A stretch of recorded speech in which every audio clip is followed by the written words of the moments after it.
Hello friends, आज के video में हम लोग बात करने वाले हैं केमिकल अर्थिंग के बारे में, जो कि किसी भी इंटरव्यू में आपसे इंटरव्यूअर पूछ सकता है कि केमिकल अर्थिंग क्या होता है और कन्वेंशनल अर्थिंग और केमिकल अर्थिंग में क्या डिफरेंस है। तो सबसे पहले बात करते हैं केमिकल अर्थिंग के बारे में। तो केमिकल अर्थिंग हमारा एक तरह से मेंटेनेंस फ्री अर्थिंग होता है, जिसका कि ऑपरेशन पीरियड बहुत लंबा होता है और 20 से 25 साल ये ईज़िली वर्क करता है। हमारा जो केमिकल अर्थिंग होता है उसका जो साइज़ होता है ये 3 मीटर का होता है, 3 मीटर लॉन्ग होता है और उसका जो डायमीटर होता है वो अलग-अलग होता है। जैसे यहाँ पे हम लोग 17.2 का कॉपर कोटेड हम लोग इलेक्ट्रोड लिए हैं, केमिकल अर्थिंग इलेक्ट्रोड, जिसमें कि कॉपर कितना कोटेड है 250 माइक्रोन। 17.2 टोटल ओडी है, जिसमें हमारा 250 माइक्रोन उसमें हमारा कार्बन का कोटिंग यूज़ किया गया है। कार्बन का कोटिंग हम लोग यूज करते हैं ताकि उसमें कोरोजन ना लगे और हमारा जो भी लीकेज करंट है वो ईज़िली डिसिपेट हो जाए ग्राउंड में, ठीक है। अब हम लोग इस केमिकल अर्थिंग को इंस्टॉल करने से पहले इंस्टॉलेशन के लिए हम लोग सबसे पहले 100 की एक बोर होल हम लोग पहले उसमें करेंगे। एक जो भी हमारा लोकेशन होगा, जैसे कि ये सपोज करिए हमारा बिल्डिंग हो गया, तो हमारा केमिकल अर्थिंग जहाँ भी हमारा अर्थक्वेक आ रहा होगा, यहाँ पे आ रहा है, यहाँ पे आ रहा है, यहाँ पे आ रहा है, इधर आ रहा है, इधर आ रहा है, इधर आ रहा है, इधर आ रहा है, इधर आ रहा है, इधर इधर। तो ये अगर जो यहाँ पे आ रहा है तो हम लोग एक इस स्पेसिफिक लोकेशन पे 100 का बोर करेंगे, ठीक है। और 100 का बोर करने के बाद,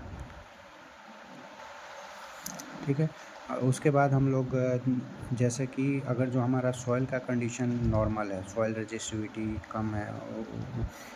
कम है उस एरिया में, और उसके बाद से हमारा सॉइल नॉर्मल है, रॉकी सॉइल नहीं है, तो वहाँ पे हम लोग जो डेप्थ रहता है बोरहोल का, वो 300 हम लोग कम करते हैं हमारा इलेक्ट्रोड के लेंथ से। जैसे कि हमारा अगर जो इलेक्ट्रोड का लेंथ है 3 मीटर, तो हम लोग 2700 का ही हम लोग डेप्थ करेंगे बोरहोल का, 100 का जो बोरहोल करेंगे, ठीक है। यहाँ पे जो केमिकल अर्थिंग हम लोग यूज़ किए हैं, इकोसेफ कंपनी का यूज़ किए हैं। 17.2 का इलेक्ट्रोड है, जिसमें कि 250 माइक्रोन का कॉपर का कोटिंग यूज़ किया गया है, ठीक है। ये हम लोग होल करने के बाद से सीधा उसके बोर होल के सेंटर में रख देंगे उसको केयरफुली, ताकि कोई डैमेज ना हो, ठीक है।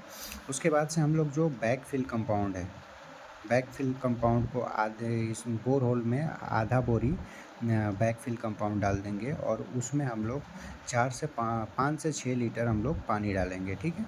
उसके बाद से हम लोग 10 मिनट के लिए इंतज़ार करते हैं। 10 मिनट में हमारा वो सेटल हो जाए थोड़ा सा उसमें जो बैकफिल कंपाउंड है। उसके बाद से रिमेनिंग जो हाफ बैग रहता है बैकफिल कंपाउंड का, या हम लोग ग्राउंड इनहेंस कंपाउंड भी बोलते हैं उसको रिमेनिंग हाफ बैग उसमें डाल देते हैं और डाल के उसमें फिर अगेन हम लोग पानी डाल देते हैं, ठीक है।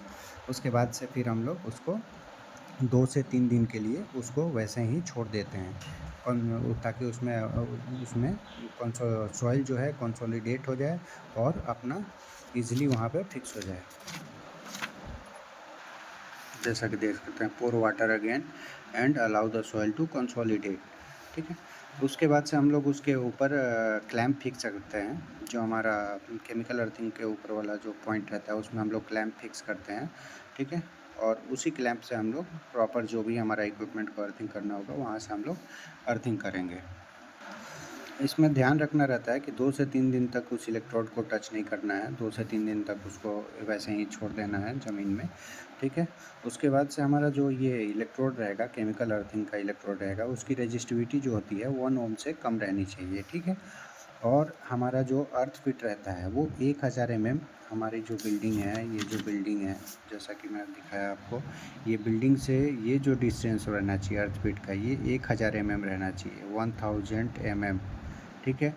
और ये दो अर्थक्वेक के बीच में हमारा 3 मीटर का डिस्टेंस रहना चाहिए, ठीक है। 2 अर्थक्वेक के बीच में 3 मीटर का रहना चाहिए और बिल्डिंग से जो हमारा ये अर्थक्वेक का जो डिस्टेंस रहेगा वो 1 मीटर का रहेगा, ठीक है। ये ड्राइंग में देख सकते हैं आप, ये हमारा इलेक्ट्रोड है, केमिकल अर्थिंग इलेक्ट्रोड है। ये 17.2 कॉपर कोटेड इलेक्ट्रोड है, 250 माइक्रोन कॉपर कोटेड है इसमें। इसका लेंथ 3 मीटर है। ये बोर होल जो है हमारा 100 का है। ये टोटल जो लेंथ हम लोग किए हैं ये 3 मीटर किए हैं, ठीक है। उसके बाद से ये जो चेम्बर बनेगा इसका ग्राउंड लेवल पे, वो हमारा 600 बाई 600 का रहेगा। ठीक है। हमारा जो ये केमिकल अर्थिंग इलेक्ट्रोड है, ये हमारा अर्थ स्ट्रिप से कनेक्ट रहेगा, जो कि मदर ग्रिड से कनेक्टेड रहेगा।